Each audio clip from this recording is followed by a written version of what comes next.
This episode is sponsored by Watching While We Talk. Welcome to Buzz Verdicts, the podcast where the truth gets put on trial and the jury might be a little biased. I'm your host and chief storyteller, Aaron Campbell, and joining me on the couch are my three sons and co-hosts, Justice, Yushan, Leland. Here's how it works. Every episode I hit them with a wild story about a celebrity. The catch, the story might be 100% true, or might be a complete fabrication whipped up by sneaky AI. Their job, debate, grill me, throw out their best guesses, and deliver the final verdict, true or AI lie. The name says it all, Buzz Verdicts. They may or may not be under the influence of perfectly legal substances in Manitoba while rendering judgment. Justice Yushan Leland, are you all sober enough to tell factual fiction, or will AI win this round? We'll see. Alright then, let's see if today's story holds up in the court of Buzz Verdicts. Okay, so this is episode 11. Right now the records are Justice 5-on-5. He's on a 1-episode losing streak. Yushan 5-5. He's on a 1-episode losing streak. And Leland 6-4. He's on the 1-episode losing streak. The Andre the Giant episode you all got wrong. Second time that's happened. You guys got tricked by old dirty bastard and Andre. Okay, so this is episode 11. I'll give you guys 4 guesses. Hardest to easiest. I think you guys will get this one. Hardest guess. A 6-foot, 165-pound point guard who was drafted first overall in 1996 after starting at Georgetown under legendary coach John Thompson. He became one of the most culturally iconic figures in sports during the late 90s and early 2000s, blending hip-hop style with elite basketball skill, and retired with more than 24,000 career NBA points despite playing through constant injuries. Did everybody already guess? I didn't know. Next guess. An undersized NBA scoring guard known for his lightning-quick crossover dribble, fearless drives to the rim, and leadership of the Philadelphia 76ers to the 2001 NBA Finals. He won the league's most valuable award that same year, led the NBA in scoring 4 times, and had memorable on-court battles with stars like Kobe Bryant and Michael Jordan. Yushan. I know this. If Leland got this in the first guess and you didn't, okay. Third guess. Hall of Fame basketball player nicknamed The Answer, who wore jersey number 3 for most of his career. Yushan, I swear He was 11-time All-Star, averaged 26 points per game across 4 NBA seasons, was famous for his cornrows, tattoos, Reebok shoes, and a memorable press conference rant about practice. We talk about practice? Okay, and here's the easiest one.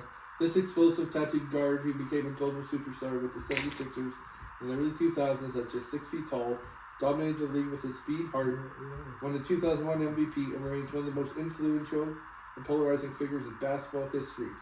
Yushan, who the fuck are we talking about? Alan Iverson. There we go. Dr. J. AI? Yeah. AI. That's what I put AI, yeah. No, I just, for some reason, I'm like, who the seriously cornrows? I was like, wait, hold up. But then he shaved his cornrows off, remember? Just for some reason, I just cut, I'm like, H-Town. I'm like, what the fuck? I know for a fact. Georgetown. Yeah, Georgetown, yeah. I know for a fact. I know, I've never really watched Philadelphia games, so I don't really Okay, know. so this one's about Allen Iverson, aka The Answer. Story about him.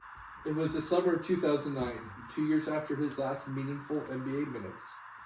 Allen Iverson sat alone in a half-empty hotel suite in Memphis, Tennessee, staring at a pair of scuffed size 11 Reebok questions that still had his old Answer logo on the heel. He had just been waived by the Memphis Grizzlies after playing only 3 games. The phone had stopped ringing, endorsement deals had dried up, the man who once carried entire franchises on his narrow shoulders was suddenly invisible. That night he did something he hadn't done since he was a teenager in Hampton, Virginia. He drove. No entourage, no security, just Iverson in a rented black Tahoe with the windows down, cruising back roads outside the city around 2 a.m. He pulled into an empty parking lot of a rundown community rec center. The lights were still on inside because the night janitor, named Mr. Earl, kept the gym open late for kids who had nowhere else to go. Iverson walked in wearing a hoodie and sweats head down. Mr. Earl recognized him immediately but didn't make a scene. He simply tossed him a worn basketball and said, "Court's yours if you want it." For the next hour, Iverson did what he had always done better than anybody. He played. No cameras, no highlights, no trash talk. Just the sound of a ball on the cracked hardwood and his own breathing. He crossed over imaginary defenders, pulled up from the elbow, and hit fadeaways that still had the signature Iverson hitch. Sweat poured down his face, and for the first time in years, he wasn't thinking about contracts, drama, or legacy. He was just a kid from the project who loved the game. When he finally sat on the sideline catching his breath, a skinny 14-year-old kid who had been shooting on the other hoop walked over hesitantly. You really? Allen Iverson, the boy asked. Iverson nodded, wiping his face with his sleeve. The kid looked at the floor, then back up. "My dad says you wasted your talent. Says you partied too much and didn't respect the game." Iverson let the words hang in the air for a second, then he smiled, the same crooked, defiant smile that the world once feared and loved. "Your dad's half right," he said quietly. "I did a lot of dumb shit, but I never disrespected the game. I gave it everything I had, every single night, even when my body was screaming at me to stop. Sometimes that's all you can do." The boy stood there processing. Iverson reached into his pocket, pulled out a keychain that still had his old practice whistle from his Georgetown days, and handed it to the kid. "Tell your dad this. Talent gets you in the door. Heart keeps you in the room. I had both. I just didn't always know what to do with them at the same time." Iverson stood up, dapped the kid up, and then walked back towards the exit. Mr. Earl nodded at him from the doorway. No autographs, no pictures, just a quiet comeback anytime answer. Iverson never played another NBA minute, but that night, in a forgotten Memphis gym, he remembered why he fell in love with basketball in the first place. Not for the money, not for the fame, just for the way the ball fell out of his hands and the way the court made everything else disappear. Allen Iverson. It sounds like something you see in like a Christian film. Yeah, that's like a Christian. Like a washed up and like a washed up NBA player goes to like a rec center shooting, but just one boy watching with a black guy called Mr. Earl. Well, it's funny because his whole rant was about practice, and the story he actually wrote on practice. Yeah. But his No, career, he went to shoot around. Well, that's practice. No, technically. You show up and give me shoot around, you're practicing your shot. It's like that scene from that movie Above the Rim where just like a guy. I love that movie. Yeah, when a guy just added coach on a basketball, just pretending to shoot. That's what I imagine. Oh, his background. That's what I imagine what Allen Iverson is doing. He didn't get tossed the ball on ball. He got tossed constantly. So Allen Iverson. Exactly, Iverson. Yes. Nicknamed the answer. He played 14 seasons in the NBA as a shooting guard and point guard. NBA Rookie of the Year 97 with the 76ers. 11-time All-Star. Won the All-Star MVP in 2001-2005. Was NBA's most valuable player in 2001. He was inducted into the Naismith Memorial Basketball Hall of Fame in 2016. October 21, he was named to the NBA's 75th anniversary team. So Iverson turned 50 this year. Okay, so of course let's look up legal issues. That's the first thing we look up. Like every celebrity we looked up. Except for Obama has had legal issues. Well, Obama has a fake birth certificate. Here we go. Legal troubles. In August 97, during the off-season, Iverson and his friends were stopped by a police officer for speeding late at night. He was arrested for carrying a concealed weapon and for possession of marijuana. He pleaded no contest and was sentenced to community service. 2002, Iverson was alleged to have thrown his wife, Tawana, out of the home after domestic dispute, and later threatening two men with a gun while looking for her. All charges against him were later dropped after the judge cited lack of evidence with contradictory statements for witnesses. February 2004, Iverson urinated in a trash can at Bally's Atlantic City Casino and was told by casino management not to return.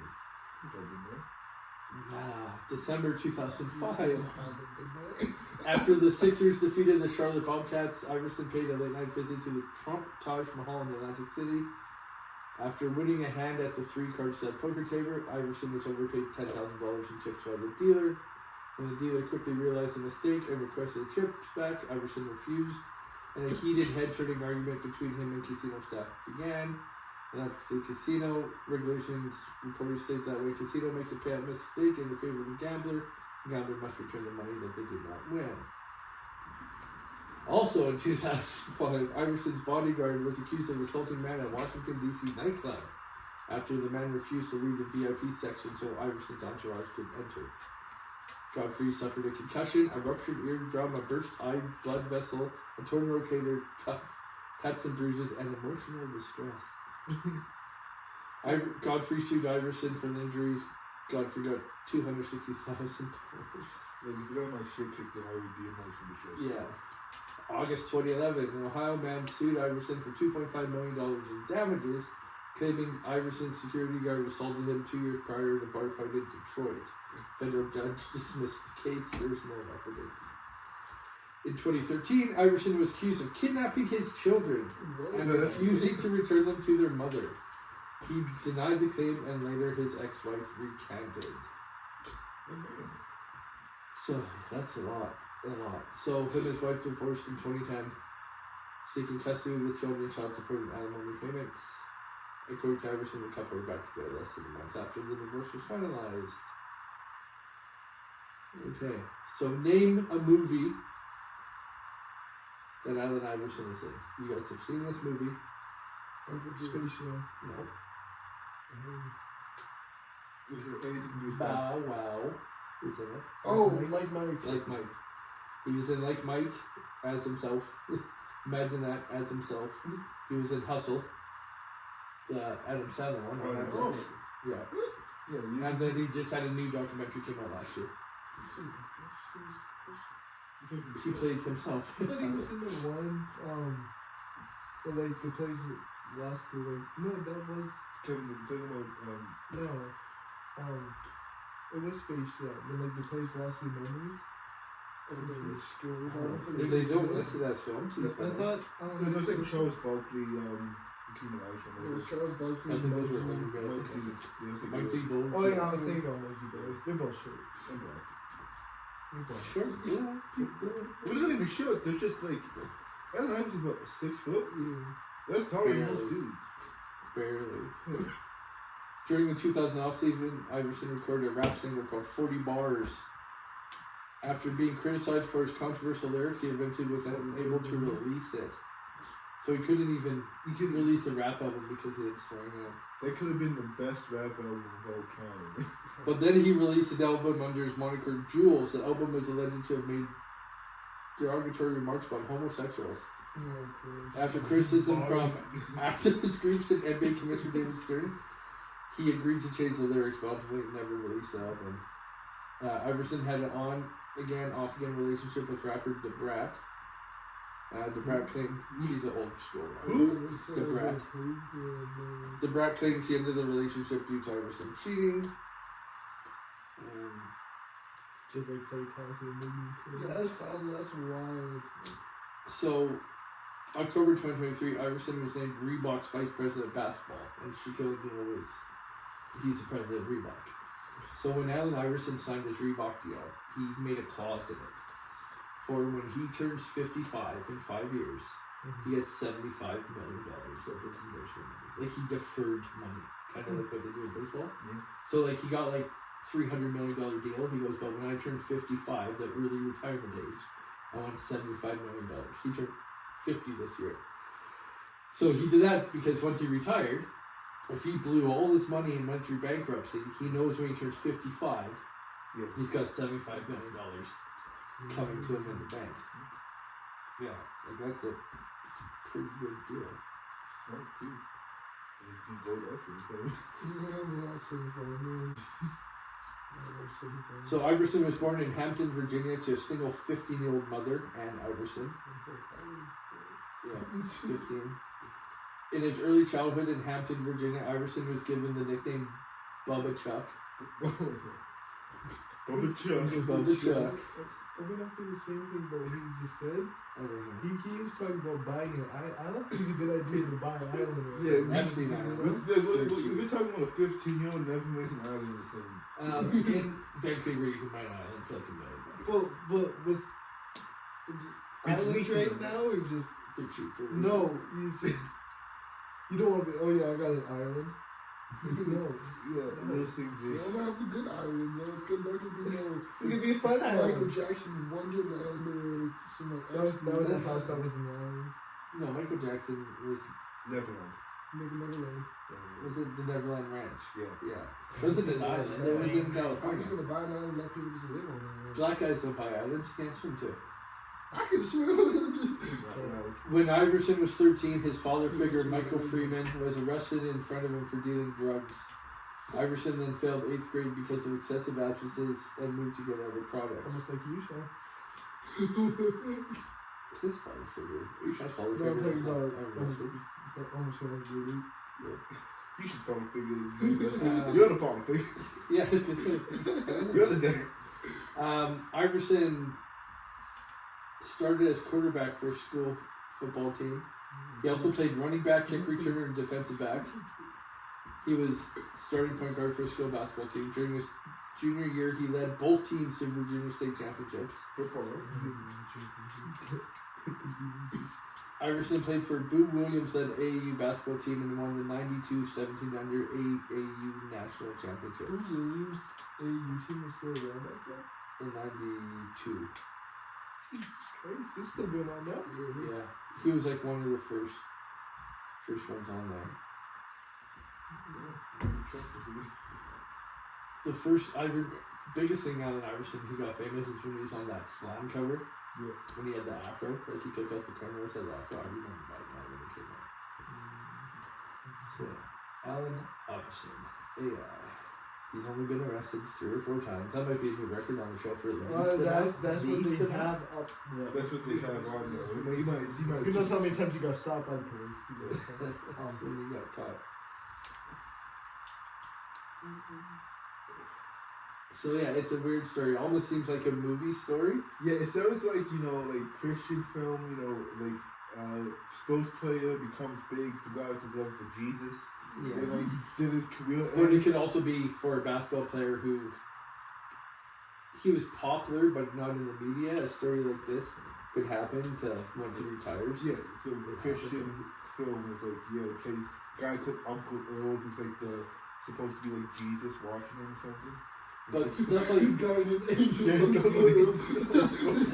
it's Mr. Earl. But in gyms like that down in like Memphis and stuff like that happens. Okay, we're gonna read the story again. It was the summer of 2009, 2 years after his last meaningful NBA minutes. Allen Iverson sat alone in a half-empty hotel suite in Memphis, staring at a pair of scuffed-up size 11 Reebok questions that still had the old answer logo on the heel. He had just been waived by the Grizzlies after playing only 3 games. The phone had stopped ringing. It's funny though, because after this happened, he went back to the 76ers for 1 year. So the phone did eventually ring. Yeah. Endorsement deals had dried up, but he had $75 million waiting for him. The man who once carried the entire franchise on his narrow shoulders was suddenly invisible. The night he did something he hadn't done since he was a teenager in Hampton, Virginia. He drove. No entourage, no security. Just Iverson in a rented black Tahoe with the windows down, cruising back roads outside the city. Around 2 a.m., he pulled into the empty parking lot of a rundown community rec center. The lights were still on inside because the night janitor, another black man named Mr. Earl, of course he's black, kept the gym open late for kids who had nowhere else to go. Iverson walked in wearing a hoodie and sweats, head down. Mr. Earl recognized him immediately, but didn't make a scene. He simply tossed him a worn basketball and said, "Court's yours if you want it." For the next hour, Iverson did what he'd always done better than anybody. He played. No cameras, no highlights, no trash talk. Just the sound of the basketball on the cracked hardwood and his own breathing. He crossed over imaginary defenders, pulled up from the elbow, and hit fadeaways that still had the signature Iverson hitch. Sweat poured down his face, and for the first time in years, he wasn't thinking about contract, drama, or legacy. He was just a kid from the projects who loved the game. When he finally sat on the sideline, catching his breath, a skinny 14-year-old kid who had been shooting on the far hoop walked over. "You really Allen Iverson?" the boy asked. Iverson nodded, wiping his face from his sleeve. The kid looked at the floor, then backed up. "My dad says you wasted your talent. Says you partied too much and didn't respect the game." Iverson let the words hang in the air for a second, then he smiled. That same crooked, defiant smile that the world once feared and loved. "Your dad's half right," he said quietly. "I did a lot of dumb shit, but I never disrespected the game. I gave it everything I had, every single night, even when my body screamed at me to stop. Sometimes that's all you can do. The boy stood there, processing. Iverson reached into his pocket, pulled out the keychain that still had his old practice whistle from his shorts on days, and handed it to the kid. Tell your dad this. Talent gets you in the door. Heart keeps you in the room. I had both. I just didn't always know what to do with them at the same time. He stood up, dapped up the kid, and walked back towards the exit. Mr. Earl nodded at him from the doorway. No autographs, no pictures. Just a quiet come back anytime answer. Iverson never played another NBA minute, but that night in a forgotten Memphis gym, he remembered why he fell in love with basketball in the first place. Not for money, not for the fame, just the way the ball felt in his hands, the way the court made everything else disappear. Is this story true? What is like, if this is true, just dabs at the kid. Or a lie? No, this is Memphis. Memphis, Tennessee, where I almost moved. Yeah. If I would have moved to Memphis with the Grizzlies, you guys would not be alive. Memphis, you know what favorite fact about Memphis? They're like the whole 90s rap, West Coast, East Coast. Memphis is also different shit. Is that how some flow? Memphis. Yeah, like 3-6 Mafia, all them. Yeah, but like when people rapping like gangs and like stuff, Memphis was like rapping about like chopping up bodies. Yeah. Okay, guesses. So Justice has put his guess out. Justice says true. You, Sean? Not true, fake story. Not true, fake. Okay. Not true. Not true, fake. Okay. This story is not true. It's a lie. Didn't you, because you said during the middle of the story, like, like the phone did ring, he got pay for the Sixers again. Then during the story, it says he never played an NBA minute after again. That is it. You figured it out. Fuck yeah. To me, it just sounded too much like a Disney movie. It was like, just Well, last week, Hey, Adam. Justice, when we were talking, he's like, "Oh, that's the second wrestling one. Why don't we do a basketball one?" I was like, "Oh, okay, well, I guess we can do a basketball one." And then realized I'm that. gonna play all your night so you can talk too much. When Allen Iverson was leaving, Mr. Earl said, Adam, Jesus, man. Then the credits rolled. It's almost like the one with Jesus Shuttlesworth, like that. He got game. Jesus Shuttleworth, the Hey, best man. basketball player ever. He got game was yeah. me and Ken saw that opening night in the theater, and there's so many people. I don't know Jesus Shuttleworth. Such a good. You can't find that anywhere online. You have to like buy it. Yeah. Okay, so after 11 episodes, Justice 5 and 6, you Sean 6 and 5, Leland 7 and 4. He's a whore. So this will be out in a couple weeks. So hopefully Allen Iverson doesn't die before now and then.